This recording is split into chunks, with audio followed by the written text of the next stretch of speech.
আবার তোমাদের বেঁচে থাকা মরে যাওয়া, এই যে একটা সিস্টেম প্রক্রিয়া আমি আল্লাহ রাব্বুল আলামিন দিয়েছি, এটা কেউ দেয় না, এটা সর্বমাত্র আমি আল্লাহর দেওয়া। ঠিক কিনা বলে? আল্লাহ পাককে আমরা বললাম, আল্লাহ বলেন তো কেন জীবনটা দিলেন?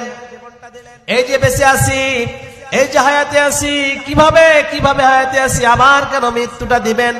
হায়াতি যদি দিলেন, দুনিয়াতে ল্যান্ডিং করাইছেন, আবার কেন মৃত্যু দিবেন? এই যে সিস্টেমটা কেন দিবেন একটু আমাদের বলে। আল্লাহ রাব্বুল আলামিন বলে, গোলাম সূরা মুলকের 2 নম্বর আয়াতে বলে দিয়েছি। সুবহানাল্লাহ বলবেন না? আল্লাহ তাআলা বলছেন, আল্লাযী খালাকাল মাউতা ওয়াল হায়াতা লিয়াবলুয়াকুম আইয়ুকুম আহসানু আমালা ওয়া হুয়াল আজিজুল গফুর। রাব্বুল আলামিন বলে, গোলাম শোনো শোনো, তোমার জীবনটা আগে বানাই নাই। আল্লাযী খালাকাল মাউতা ওয়াল হায়াত, আমি আল্লাহ রাব্বুল আলামিন তোমাকে জীবন দেওয়ার আগে তোমার মৃত্যুটাকে বানিয়ে রেখেছি। আল্লাহু আকবার বলেন। মৃত্যুটাকে রিজার্ভ করে ফ্রিজ করেছি, মৃত্যুটারে তোমারে বানায় দিয়েছি, তারপরে তোমার হায়াত দিয়ে 70-60 বছর ল্যান্ডিং করে জমিনে প্রেরণ করেছি। সুবহানাল্লাহ বলেন। আমরা বললাম, আল্লাহ সিস্টেমটা কেন দিলেন?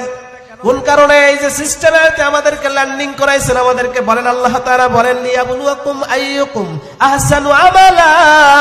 ও গোলাম, তোমাদের ভিতরে জমিনে আসার পরে আমি আল্লাহ তাআলা দেখব 60 বছর, 70 বছর, 50 বছরের ভিতরে কে কত বেশি ভালো কাজ করে আমি আল্লাহর দিকে আসতে পারো। তার মানে এই যে জীবন, এই যে বেঁচে আছি, আবার মারা যাব, এটা কেন দিয়েছেন? আল্লাহ তাআলা দেখতে চান যে আমরা কে কত বেশি ভালো কাজ করতে পারি। সুবহানাল্লাহ বলবেন না? এই যে এখানে বসে আছি, ভালো কাজ না খারাপ?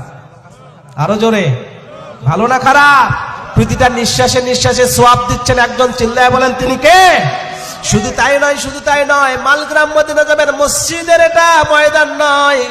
আল্লাহর নবী বলেন, যেখানে কোরআন আলোচনা হয়, কোরআনের কথা হয়, যেখানে কোরআন থেকে বলা হয়, রাসূলের জীবনী আলোচনা করা হয়, ওই জায়গা দুনিয়ার কোনো জায়গা থাকে না, সরাসরি জান্নাতের অংশ হয়ে যায়।